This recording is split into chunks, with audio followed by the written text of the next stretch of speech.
ये तिल और मूंगफली के लड्डू का इंतज़ार हमको पूरे साल रहता है, क्योंकि हम इसको सर्दियों में ही बनाते हैं।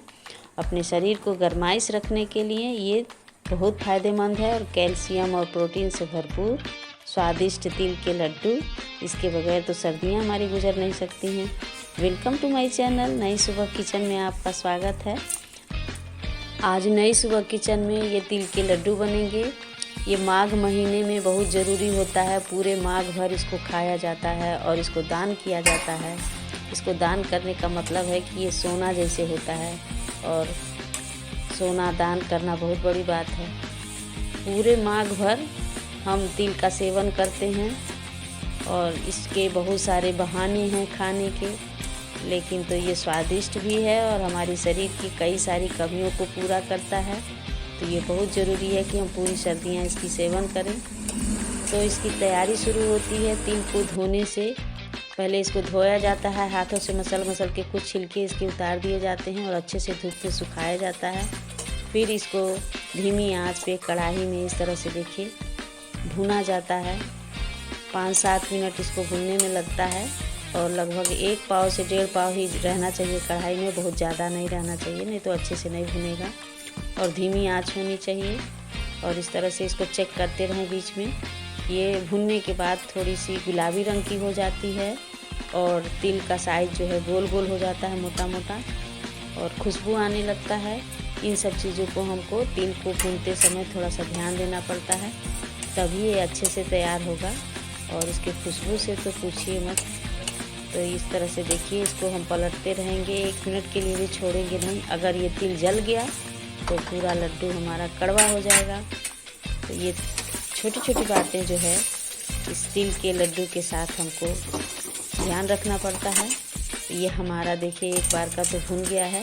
इसको हाथों से ऐसे थोड़ा सा हम रगड़ के इसकी भूसियों को, छिलके को हम थोड़ा अलग कर लेंगे। इससे किसी बड़े बर्तन से भी हम इसको ऐसे कर सकते हैं, इससे भी कर सकते हैं। थोड़ी सावधानी पूर्वक, ये बिखर जाता है, बहुत छोटे दाने का है।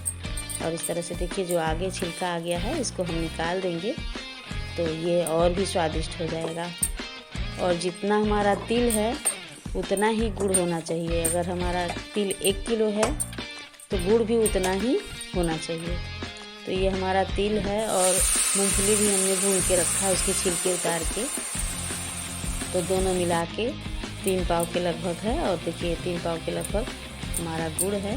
तो थोड़ा सा पानी डाल के हम इसको धीरे धीरे पिघलाते हुए, पानी ज़्यादा नहीं डालेंगे गुड़ डालते समय, नहीं तो फिर जलाने में टाइम लगता है। और इस तरह से कड़छी से हम घुमाते रहेंगे, नहीं तो गुड़ भी कई बार नीचे जल जाता है। और इसको घुमाते घुमाते देखिए इसको पाग हम बोलते हैं, जो गुड़ का होता है, तो इसको तैयार करते हैं। तो इसको देखते रहना चाहिए, इसकी भी निगरानी लगातार होनी चाहिए कि ये ज़्यादा कड़क वाला नहीं होना चाहिए। ये देखिए ये झाग आ गया है। अब इसको हम पानी में डाल के देखेंगे। जब ये गोल हो जाएगा, हाथों में उठ जाएगा और गोल गोल हो जाएगा, पिघलेगा नहीं, तब हम समझ जाएंगे ये तैयार हो गया है। तो देखिए हाथ में आ जा रहा है और ऐसे गोल गोल हो जा रहा है। ये देखिए अब ये हमारा तैयार हो गया है। तो इसको हम निकाल लेते हैं। ये तिल को हम इस बर्तन में रख दिए थे, इसी में गुड़ डालेंगे और इसी में मूंगफली भी डालेंगे। मूंगफली डालने से और मज़ा आता है इसको खाने में। तो इसको पहले डाल देते हैं। मूंगफली का छिलका वगैरह उतार के उसको साइड में रखे हैं, उसको भी डाल देंगे। तो मूंगफली आप इसमें कोई उसमें क्वांटिटी का नहीं है कि इतना होना चाहिए, अपने हिसाब से उसको इसमें मिला सकते हैं। मगर गुड़ और तिल और मूंगफली का जो है अनुपात सही होना चाहिए। अब इसमें हम मूंगफली मिला देते हैं। तो मूंगफली और तिल एक साइड होना चाहिए, उतना ही गुड़ होना चाहिए। इसका ये अनुपात का थोड़ा सा ध्यान रखें और इसको अच्छे से चलाएं और जल्दी जल्दी गर्मा गर्म इसको बना लें। अगर ये ठंडा हो जाता है तो फिर अच्छे से नहीं लड्डू इसके बन पाएंगे। तो जल्दी जल्दी चला के और हाथों में थोड़ा सा पानी लगा के फटाफट इसके हम लड्डू के आकार देते जाएंगे। चाहे तो थोड़ा सा लंबा वाला शेप दें, ओवल आकार में, या फिर गोल गोल, आपकी इच्छा है।